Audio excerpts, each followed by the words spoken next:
হইতো না রে ওরে মেম্বা বলা। শাস্ত্রে বলেছে আমার আল্লাহ শরীর চাই, কিন্তু সনাতন ধর্মে দেখা যায় শ্রীকৃষ্ণ তো মা আছে বাবা আছে, তাহলে ওনাকে ভগবান নাম দিল কোন কর্মের ফলে? কেন ভগবান নাম পাইলো? উনি কিন্তু সুন্দরভাবে বোঝাই গেছে যে শ্রী শব্দের অর্থ হচ্ছে সুন্দর, তাই না? আর কৃষ্ণ শব্দের অর্থ নাকি দয়া করা, একজন মানুষকে দয়া করা। কিন্তু দয়া করার মতো যে কোনো একটা আশ্রয় লইতে হয়। একটা মানুষকে জেনে একটি কথা বোঝাই গেছে, নিজের দয়াকে যদি মানুষ রূপী ভাবি, একজন মানুষের যদি একজন মানুষকে যদি ভজা হয়, সেই ভজা কখনো হবে না। দয়ের মধ্যে এমন একজনকে আনতে হবে, এমন একজনকে শ্রমণ করতে হবে যার জন্য এই পৃথিবীতে স্মরণ আমরা উঠলাম। সুন্দর ধন্য দিয়েছি তাকে। আমি জানি না এই হিন্দু শাস্ত্র পরবর্তী আরো আসবে কি আসবে না এখানে, কিন্তু দেখবে লক্ষ্য করে হিন্দু শাস্ত্র হলো কিছু মন্ত্রটা একটু ভালো লাগে, লাগে না বাবা? যেমন আমাদের শাস্ত্র আছে দেখবে লক্ষ্য করে, আমার আল্লাহ রাসূল পাক সাল্লাল্লাহু আলাইহি ওয়াসাল্লাম উনি কিন্তু জন্ম নিয়েছে মা আমিনার ঘরে, তাই না? তো মা আমিনার ঘরে জন্ম নিলে ওনাকে লালিত পালিত করত মাতা হালিমা।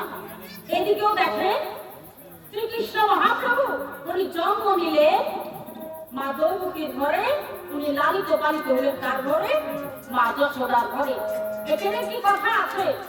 আমার আল্লাহ রাসূল বলেছে যে আমি নবী হইয়া, আমার আল্লাহ আমাকে নবী বানাইছে, ঠিক আছে আমি নবী হয়েছি, কিন্তু আমি নবী হইয়াও কিছুমান কর্ম আমি পৃথিবীতে করতে পারি নাই।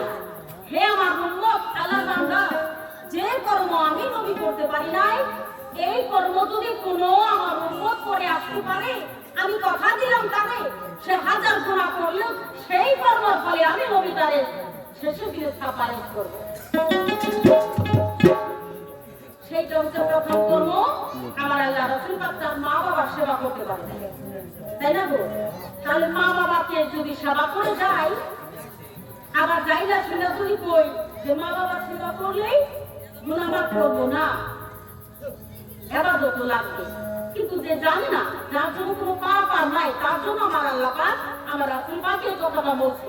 তাহলে যে সন্তান, যে ব্যক্তি মা বাবার সেবা করে না, সে হাজার রোজা নামাজ ইবাদত বন্দেগী যত কিছু করুক না কেন, তার কোনোদিন জান্নাতের আশা হবে না, আমার আল্লাহ রাসূলকে সে পাবে না।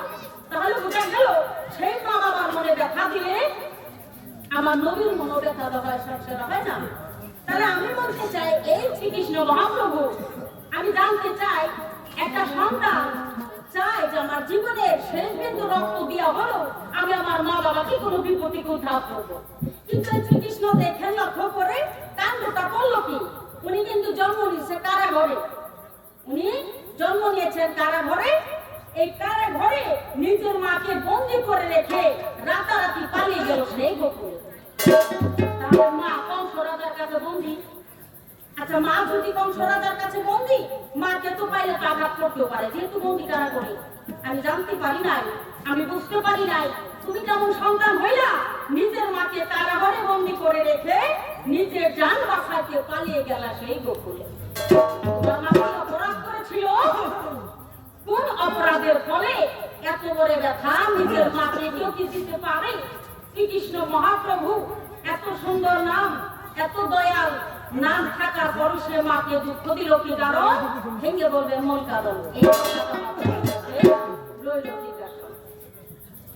এবার দেখবেন লক্ষ্য করে আমারে বলে যায় যে শিষ্যর ভূমিকায় আছো, এমন কাম কইল না যাতে ভুল হয়।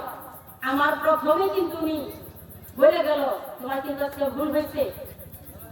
এটা কিন্তু আমার দলে বলছে, আপনার মনে না থাকতে পারে, আমার কিন্তু মনে আছে।